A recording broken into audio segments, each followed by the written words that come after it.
저는 새순교회에서 가정사역위원회를 담당하고 있고요. 특별히 다음 세대 부서 중에서 가장 사랑스러운 중등부 아이들과 함께하고 있는 양명규 목사라고 합니다. 오늘 저는 여러분들과 풍랑 속에서도 평안함을 누리는 인생이라는 제목으로 함께 말씀을 나누고자 합니다. 인생을 살다 보면 누구에게나 풍랑이 찾아오게 되어 있습니다. 갑자기 잘 되던 사업에 큰 어려움을 만나기도 하고 또 잘 다니던 직장에서 위기를 만나게 되기도 합니다. 갑작스럽게 뜻하지 않은 은퇴를 하게 되기도 합니다. 또 모든 게 잘 되긴 하는데 어느 날 갑자기 건강의 문제로 어려움을 생기기도 하고 또 사랑하는 그 사람을, 가족이나 친지들을 뜻하지 않게 갑작스럽게 먼저 천국으로 떠나보내는 일도 경험하게 됩니다. 때로는 부부간에, 부모와 자녀간에, 또 고부간에, 또 때로는 교회 안에서 성도와 성도 간에 관계의 깨어짐으로 인한 어려움을 겪기도 합니다. 사실 남녀노소를 불문하고 인생을 살아가면서 이러한 풍랑을 만나지 않는 사람이 어디 있겠습니까? 어쩌면 인생은 고난 그 자체다, 이렇게 이야기할 수가 있을 것입니다. 그래서 역사상 많은 위인들은 인생에 대해서 연구하고 나서 인생은 고통이다, 이렇게 정의한 사람들이 많이 있습니다. 대표적으로 부처가 인생은 고해다, 그렇게 말했고요. 또 독일의 철학자 쇼펜하우어는 그의 책 인생론에서 다음과 같이 말했습니다. 인생이란 아무런 의미도 목적도 없이 다만 생존 의지가 시키는 대로 고통에 대하여 벌이는 휴전 없는 싸움의 연속이며 인간은 그러다가 허무하게 손에 무기를 든 채 죽어가는 존재이다. 이 세상 그 누구도 고통 없이, 풍랑 없이 살아가는 사람은 결코 없을 것입니다. 우리가 볼 때 저 사람은, 저 가정에는 문제가 없을 거야, 어려움이 없을 거야 하는 집도 가보면 풍랑이 다 있다는 것입니다. 제가 신방하다 보면 아이들이고 어른들이고 할 것 없이 아픔 없고 문제 없고 기도 제목이 없는 경우가 없더라는 것입니다. 오늘 이 예배의 자리에 나오신 여러분들 중에서도 이 자리에 나오는 것조차도 너무나 힘들어서 고민하고 기도하다가 어렵게 용기 내서 이 자리에 나오신 분도 계실 것입니다. 사실 우리가 그동안 신앙생활 하시면서 위기가 기회다, 풍랑이 축복이다, 고난은 선물이다, 이런 얘기 한두 번쯤 안 들어보신 분 어디 있겠습니까? 그러나 문제는 무엇입니까?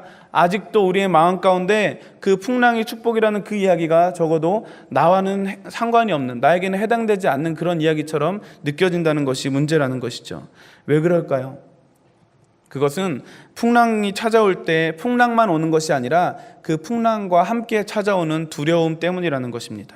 오늘 말씀의 제목처럼 풍랑 속에서도 평안함을 누리면 참 좋을 텐데 풍랑이 찾아오면 우리는 여지없이 두려움에 빠지게 된다는 것입니다.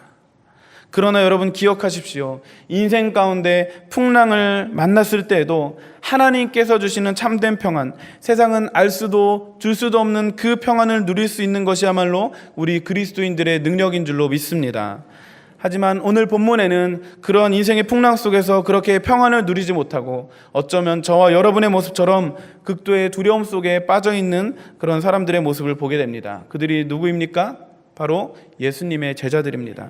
마가복음 4장 38절 말씀 같이 한번 읽겠습니다. 시작.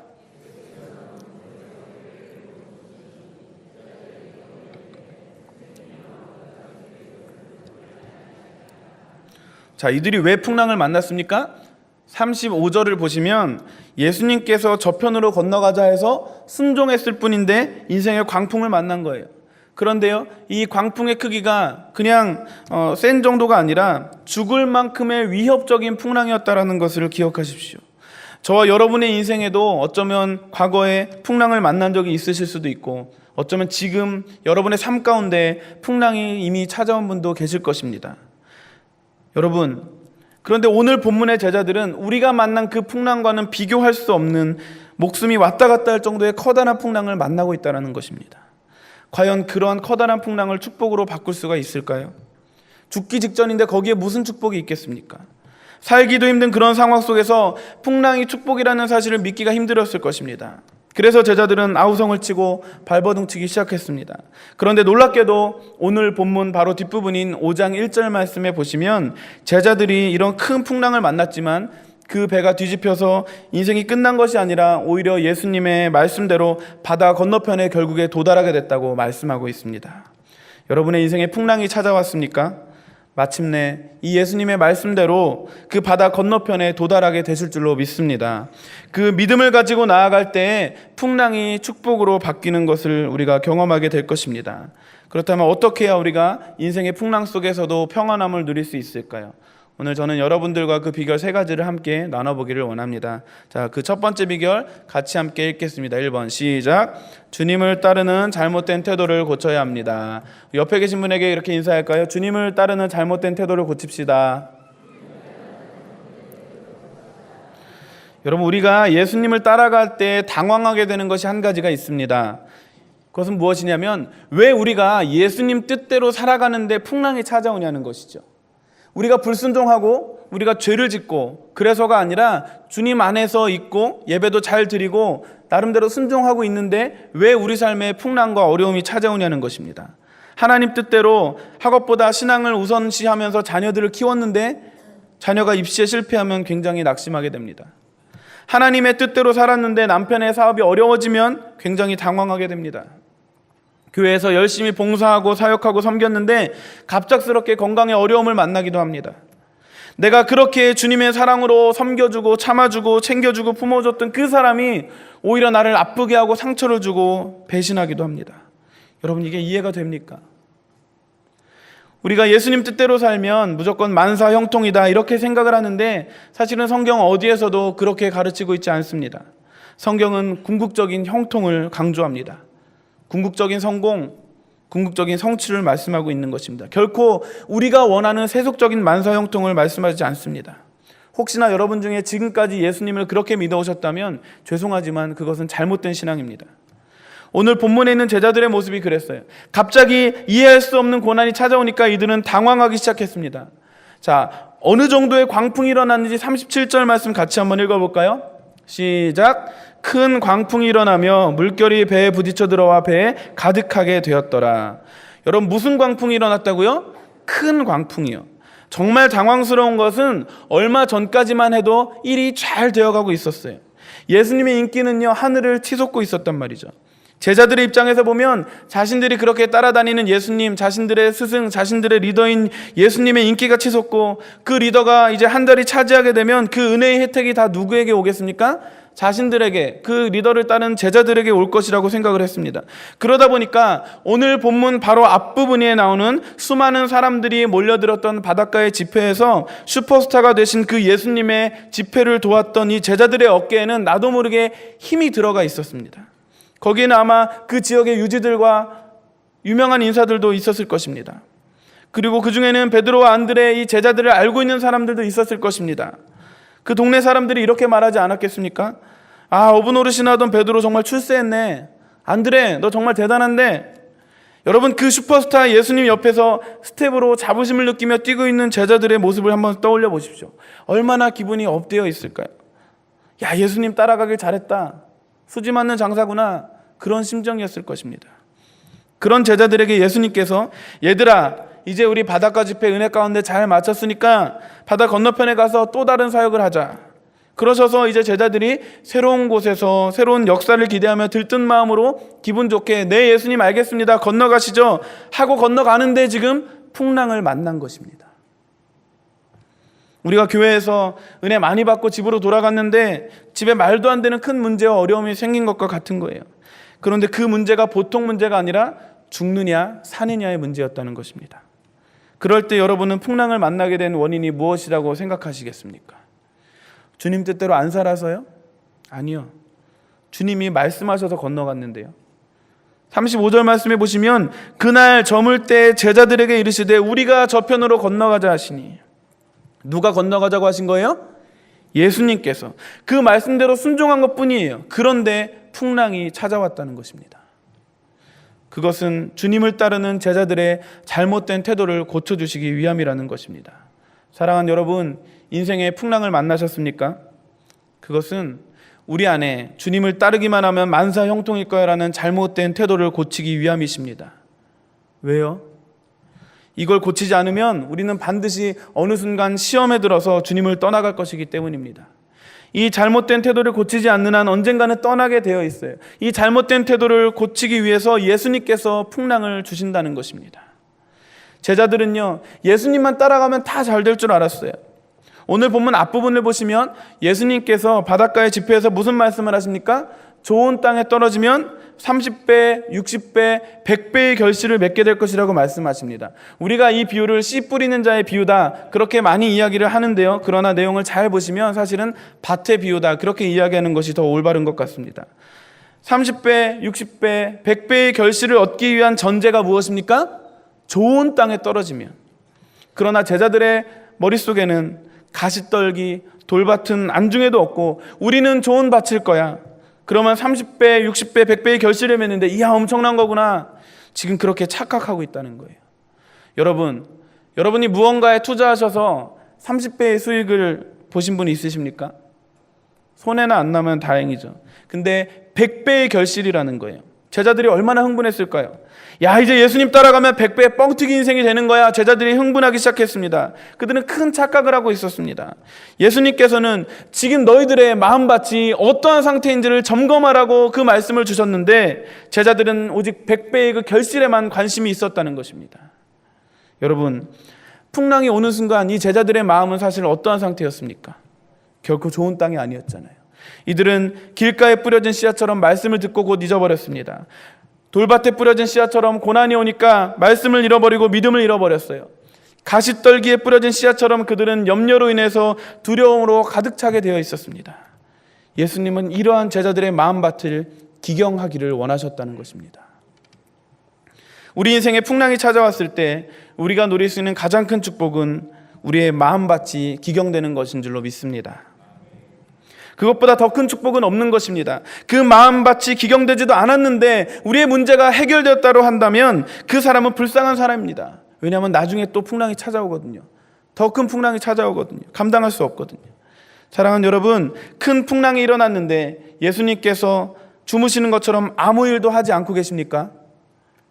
그것은 주님께서 저와 여러분의 잘못된 태도를 고치기 원하신다는 주님의 메시지인 것입니다. 풍랑을 만날 때 저와 여러분이 우리의 인생의 잘못된 신앙적인 태도를 고치게 되기를 주님의 이름으로 축원합니다.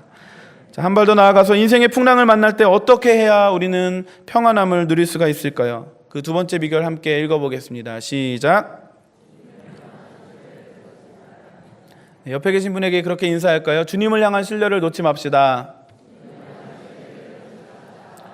여러분, 중국 선교의 아버지라고 불리우는 허드슨 테일러 선교사님께서 이렇게 말씀을 하셨습니다. 삶의 문제는 환경이 얼마나 어려운가가 아니다.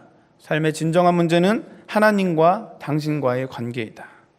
삶의 문제는 환경이 얼마나 어려운가가 아니라 나와 하나님과의 관계의 문제라는 거예요. 그렇습니다. 우리 인생의 문제는 풍랑이 찾아왔다는 것이 아니라 풍랑이 찾아올 때 주님과 신뢰의 관계를 내가 맺고 있느냐 아니냐, 그것이 중요하다는 것입니다.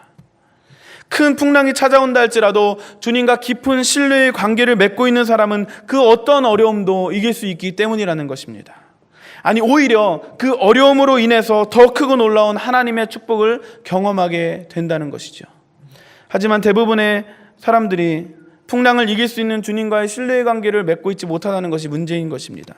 오늘 본문 속에 있는 제자들도 그랬어요. 겉으로 보면 제자들은요, 주님과 신뢰의 관계를 잘 맺고 있는 것처럼 보입니다.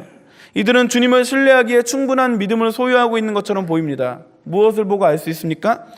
그 근거가 무엇이냐면 이 제자들은 모든 것을 버려두고 주님을 따라갔잖아요.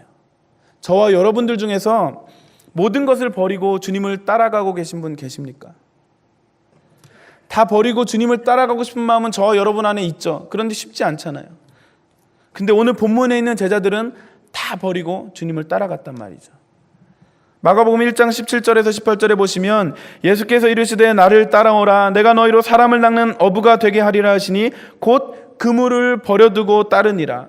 곧 그물을 버려두고 따르니라. 뭘 버렸다고요? 그물. 생계를 내팽개친 거예요. 어부가 그물을 버린 것은 말 다 한 것이죠. 근데 그 정도가 아닙니다. 마태복음 4장 22절 보시면 그들이 곧 배와 아버지를 버려두고 예수를 따르니라. 무엇까지 버렸다고요? 배뿐만 아니라 아버지까지 버렸습니다. 근데 그 정도가 아니에요. 누가복음 5장 11절 말씀 보시면 그들이 배들을 육지에 내고 모든 것을 버려두고 예수를 따르니라. 뭘 버렸다고요? 모든 것을 버려두고. 성경은 이들이 버린 것이 모든 것이었다라고 증언하고 있습니다. 여러분, 이 정도면 굉장한 믿음 아니겠습니까? 우리 중에 이 정도로 모든 것 버리고 주님 따라가고 계신 분 없지 않습니까? 그런데 이런 놀라운 믿음을 가진 제자들에게 우리 예수님은 이해할 수 없는 말씀을 하시는 것입니다. 마가복음 4장 40절 말씀. 이에 제자들에게 이르시되 어찌하여 이렇게 무서워하느냐, 너희가 어찌 믿음이 없느냐 하시니. 너희가 어찌 믿음이 없느냐. 여러분, 이 말씀이 이해가 되십니까? 여러분이 주일 성수하기 위해서 여러분의 사업장에 가장 수익이 좋은 날이 주일인데 그 주일날 사업장의 문을 닫고 주일 예배를 꼬박꼬박 잘 드리고 있는 거예요. 또 여러분의 자녀가 고3인데 보충 수업과 학원 특강 다 뒤로 하고 3박 4일간의 수련회 보냈는데, 뿐만 아니라 삶의 모든 것들을 다 버려두고 주님을 잘 따라가고 있는데, 그런 여러분에게 제가 성도님 어찌 그렇게 믿음이 없으십니까? 제가 만약 그렇게 여러분에게 질문한다면 여러분 저에게 뭐라고 말씀하시겠어요? 너나 잘해라 그러시겠죠. 근데 왜 예수님께서는 무슨 근거로 이들에게 믿음이 없다라고 책망하시는 걸까요? 이런 제자들이 믿음이 없다면 도대체 세상에 그 누가 믿음이 있는 사람이라는 것입니까? 여러분 기억하십시오. 믿음이 있느냐 없느냐의 근거는 얼마나 많은 것을 버렸느냐에 있는 것이 아니라 풍랑이 찾아올 때 내 마음에 두려움이 있느냐 없느냐라는 것입니다. 진정한 믿음, 하나님을 신뢰하는 사람의 가장 중요한 특징은 내가 얼마나 많은 것을 헌신했느냐가 아니라 내 마음에 얼마나 두려움이 없느냐라는 것입니다. 우린 착각해요. 눈에 드러나는 많은 일들을 하는 사람, 많은 헌신을 하는 사람이 믿음 좋은 사람이라고 착각합니다. 그러나 아닙니다. 많은 헌신을 하면서도 마음속에 풍랑이 찾아왔을 때 두려움을 벗어버리지 못한다면 아직도 그것은 주님을 신뢰하고 있지 못하다는 증거입니다. 여러분, 정말 주님을 신뢰한다면 두렵겠습니까? 주님을 신뢰하지 못하는 결정적인 증거가 바로 우리 안에 있는 두려움이라는 거예요. 자녀에 대한 두려움, 앞날에 대한 두려움, 건강에 대한 두려움, 이러한 모든 두려움의 근거를 깊이 들여다보면 불신이라는 것을 발견하게 됩니다. 그래서 두려운 사람은 원망이 쏟아지고 불평이 쏟아지죠. 하나님께 기도하지 못합니다. 모든 것을 버렸지만 두려움을 쫓아버리지는 못하는 것입니다. 사랑하는 여러분, 우리 인생에 두려움이 있지 않습니까? 여러분 무엇을 보고 두려워하고 계십니까? 여러분의 가정이요, 직장, 자녀, 미래, 건강, 관계 두렵지 않으십니까? 이 시간 그 모든 두려움을 쫓아내시기를 주님의 이름으로 축원합니다. 두려움 속에서 주님을 깨우려고 하지 마십시오. 오히려 그 풍랑 속에서도 평안히 주무시는 그 주님의 평안을 바라볼 수 있기를 축복합니다. 그것은 결코 무능력한 모습이 아닙니다.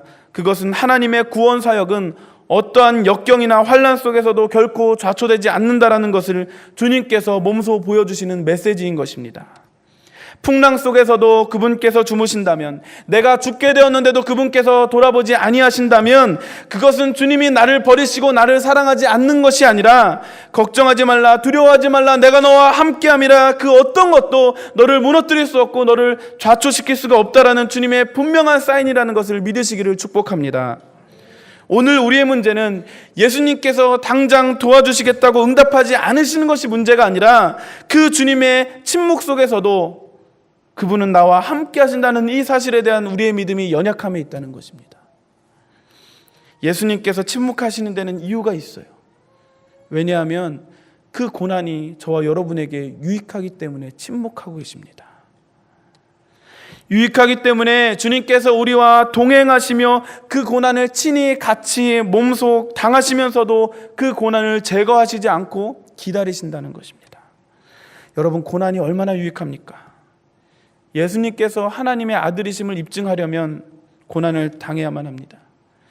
하나님이 얼마나 능력 있으신지, 그분이 우리의 기도에 어떻게 응답하시고 역사하시는지, 하나님의 지혜가 우리의 지혜보다 얼마나 특출난지를 경험하기를 원한다면 고난 없이, 문제 없이는 이것들을 경험할 방법이 없다는 것입니다. 주님께서 침묵하실 때, 그때는 고통이 유익하다는 증거입니다.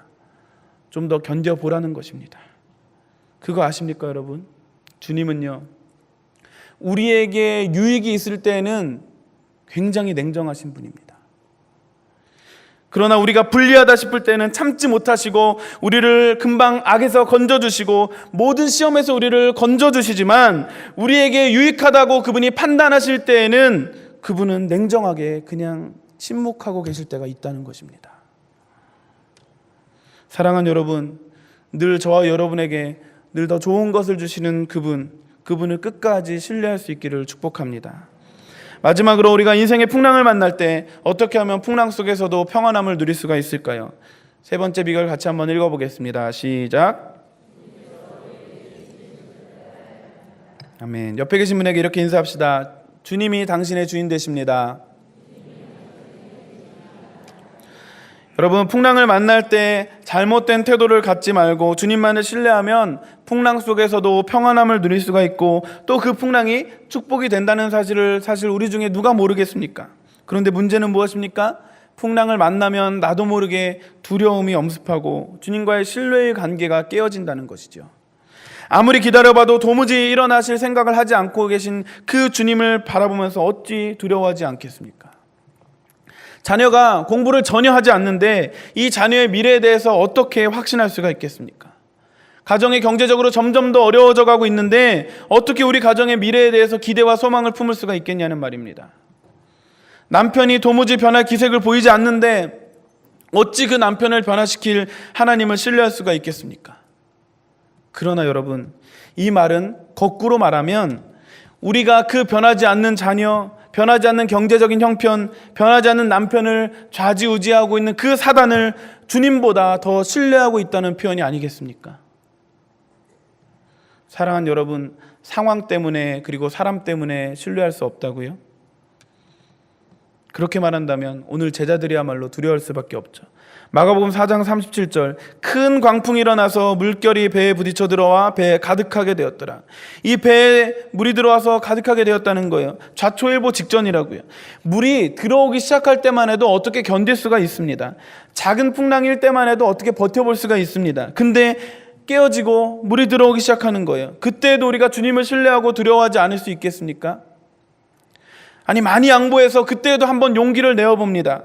찬양을 불러봅니다. 그런데 물이 배에 가득하게 되었더라. 이제 곧 수장되게 되었더라. 여러분, 이런 상황 속에서도 주님은 나의 주인이시라고 믿음의 고백을 할 수 있겠냔 말이에요. 오늘 풍랑 앞에 두려워서 우왕좌왕하는 이 제자들의 모습은 너무나 당연한 모습인 것 같습니다. 제자들은 주님, 우리는 주무시는 주님을 여전히 신뢰합니다. 당신이 계셔서 배가 안전할 줄 믿습니다. 이런 고백을 도저히 할 수가 없는 상황이었습니다. 그런데 그때 바로 놀라운 일이 일어납니다. 마가복음 4장 39절 말씀 같이 함께 읽겠습니다. 시작. 예수께서 깨어 바람을 꾸짖으시며 바다더러 이르시되 잠잠하라 고요하라 하시니 바람이 그치고 아주 잔잔하여지더라. 아멘. 아주 잔잔하여지더라. 이제 모든 것이 끝났다고 아무런 소망이 없다고 생각하고 있는데 인간의 생각으로는 상상할 수 없는 기적이 일어났습니다. 이러한 기적이 저와 여러분의 삶 가운데 펼쳐지기를 축복합니다. 특별히 지금 풍랑 가운데 고난과 어려움 가운데 있는 분들에게 이러한 기적이 일어나기를 축복합니다.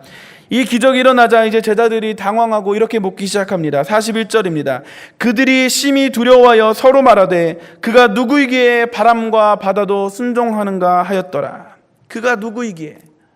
이전에 그들은 이미 예수님을 주님으로 믿고 따라가고 있었어요. 그러나 입술로만 그랬던 거예요. 진짜로 믿지 못했던 거예요. 예수님이 누구인지 전능한 창조주 하나님의 아들이시고 구원자이시고 메시아이시고 온 만물의 주인이라는 사실을 그들은 몰랐던 거예요.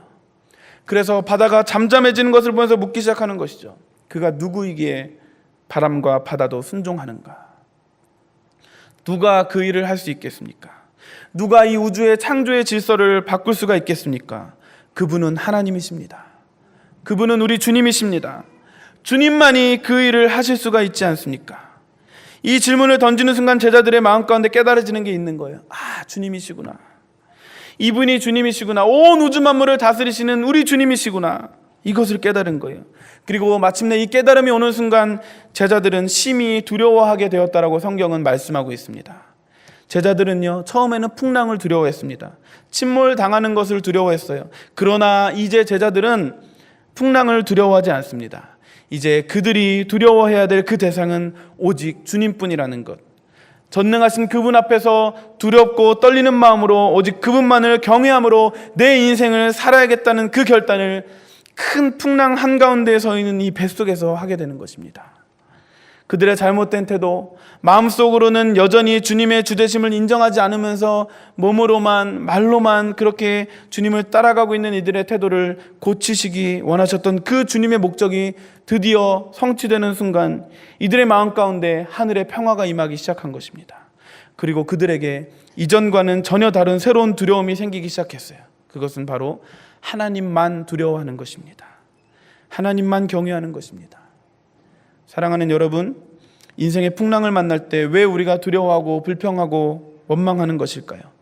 그것은 예수님을 내 인생의 주인이시요 구주로 입술로만 고백하는 썬데이 크리스천으로 살아가기 때문은 아니겠습니까? 제가 저희 중등부 아이들에게 자주 묻는 질문이 있습니다. 너희가 학교에서 한 학기만 지나도 이전 학기에서 배우지 못했던, 그때는 알지 못했던 영어 단어 수십 개를 더 외우고 있고 수학 공식 수십 개를 더 알고 있는데, 너희들이 교회에 그래도 5년 10년 이상 다녔는데 그때의 신앙과 지금 너희들의 신앙 무엇이 달라졌냐? 삶에 어떤 열매가 있냐? 그렇게 자주 질문하곤 합니다. 저는 이 동일한 질문을 오늘 여러분들에게 드리고 싶습니다. 여러분, 오랫동안 신앙생활 해오신 분들이 대부분이시잖아요. 여러분 삶에 무엇이 달라지셨습니까? 주님을 향한 사랑, 그분을 향한 헌신, 그분을 향한 열정, 그분을 향한 예배와 기도, 얼마나 깊어지시고 얼마나 달라지셨습니까? 초대교회 교인들은 이런 우리의 신앙과는 비교도 할 수 없는 참된 신앙을 가지고 있었어요. 그들은 죽음조차 두려워하지 않았다고 성경은 이야기합니다. 사도행전 5장 40절에서 42절 말씀 같이 함께 읽겠습니다. 시작.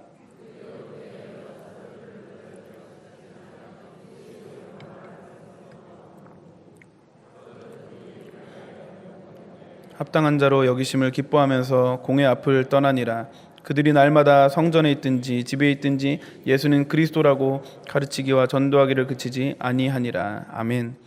그들이 복음을 전하다가 붙잡혀서 채찍질 당하고 풀려나면서 다시는 복음을 전하지 말라는 그 경고를 듣고도 나가서 그들은 복음을 전했을 뿐만 아니라 그로 인해 당하게 되는 모든 불이익과 고난들을 오히려 기쁨으로 여겼다라고 고백하는 것입니다. 왜 오늘날에 이러한 믿음의 사람들을 찾아보기가 힘든 것일까요? 왜 예수님 때문에 은혜 받고 집으로 돌아갔는데 와, 예수님 때문에 내가 고난도 받는구나, 이렇게 고백하는 사람들을 찾아보기가 힘든 이유가 무엇일까요? 주님을 주인으로 인정하지 않는 한 이러한 고백은 불가능하다는 것입니다. 사랑하는 여러분, 주님을 주인으로 인정하지 않는 사람의 기도에는 능력도 없고 역사도 없습니다. 아무리 소리 지르고 부르짖고 눈물을 흘리며 기도를 해도 주님을 진정으로 내 인생의 유일한 주인으로 고백하지 않는 사람의 기도에는 아무런 능력이 없는 거예요. 소리 지르며 주님을 흔들며 깨우면서 기도해도 선생님 왜 우리가 죽게 된 것을 돌아보지 않으십니까? 원망의 기도밖에 할 수 없는 것이에요. 그러기에 우리는 인생의 광풍을 만날 때 무엇보다도 우리 자신을 돌아보아야만 합니다. 나는 과연 주님의 주되심을 인정하고 신뢰하고 살아가고 있는가? 그 사실을 신뢰한다면 나에게 고난을 주신 분도 하나님이심을 믿음으로 우리 안에 다가오는 그 모든 고난 속에서도 우리가 이길 수가 있는 것입니다. 근데 왜 나만 이런 고난을 당하냐고, 왜 나만 이런 어려움을 만나야만 하는 것이냐고 불평하고 원망하고 상처받고, 그래서 또 치유받아야 되겠다고 해서 치유 집회, 치유 세미나에 갔다 와서 또 얼마 안 돼서 상처받고 또 다시 가고, 여러분 그것은 하나님의 치유가 아닙니다. 하나님의 치유는 주님을 경외하게 만들고 고난을 이기게 만듭니다. 한 번 왔다 갔다 하고 끝나는 것입니다. 완전한 것입니다. 계속해서 들락날락하면서 또 치유받고 회복되고 치유받고 회복되고 그렇게 반복되는 것이 아니라 완전한 치유를 주님은 주시는 분인 줄로 믿습니다. 사랑하는 여러분, 인생의 광풍을 만날 때 자신을 돌아보시기를 바랍니다. 나는 과연 주님의 주되심을 알기에 주님만을 신뢰하고 있는가? 이것을 돌아보신다면 여러분의 인생, 여러분의 가정, 여러분의 자녀와 남편, 마침내 주님께서 원하시는 그 건너편에 도달하게 될 줄로 믿습니다. 저는 설교를 마치면서 무디 목사님과 절친한 관계였던 시카고의 법률가 호레이시오 게이츠 스패포드라는 분의 이야기를 들려드리고자 합니다. 1873년 이 스패포드의 평화롭고 행복한 가정에 시련이 닥쳤습니다. 화재로 집은 불타고 재산은 전부 잿더미로 바뀌어지고 말았어요. 스패포드는 병약한 아내를 휴양하기 위해 가족들과 함께 유럽으로 출발하려고 여객선을 예약한 상태였지만 시카고의 대화재로 인해서 자신의 집뿐만 아니라 그가 출석하고 있던 무디 교회마저도 불에 타게 됩니다. 그래서 스패포드는 이 무디 교회의 재정을 담당하고 있었기 때문에 교회당을 재건하는 것 때문에 그의 부인과 네 딸을 먼저 떠나보내고 자신은 며칠 후에 뒤따라가기로 합니다.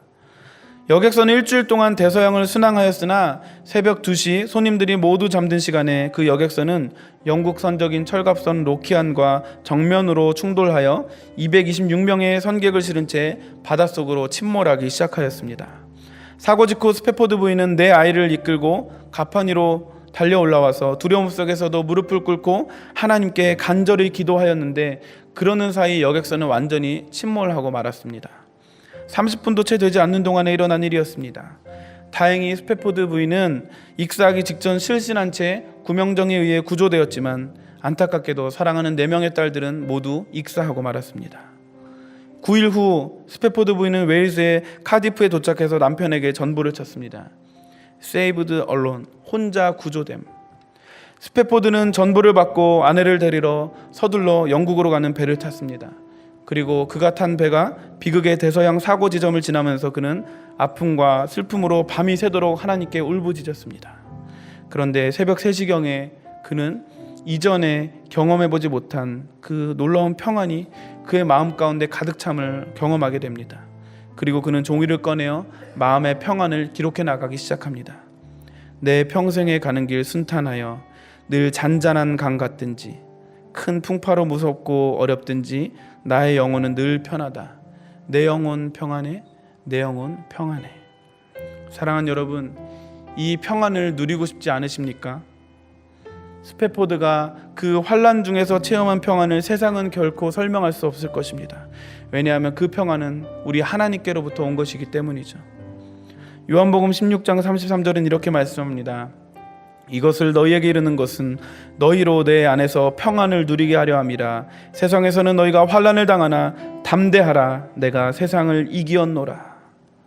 우리가 환난을 당하나 담대하게 되는 것도 세상이 설명할 수 없습니다. 하나님께서 주시는 담대함이기 때문입니다. 우리 이 시간에 마지막으로 요한복음 14장 27절 말씀을 함께 읽었으면 좋겠는데요. 그냥 읽지 마시고 저와 여러분의 삶 가운데 찾아온 그리고 앞으로 찾아오게 될 그 풍랑 앞에 주시는 말씀으로 믿고 고백하는 마음으로 함께 큰 소리로 읽었으면 좋겠습니다. 시작. 평안을 너희에게 끼치노니 곧 나의 평안을 너희에게 주노라. 내가 너희에게 주는 것은 세상이 주는 것과 같지 아니하니라. 너희는 마음에 근심하지도 말고 두려워하지도 말라. 아멘.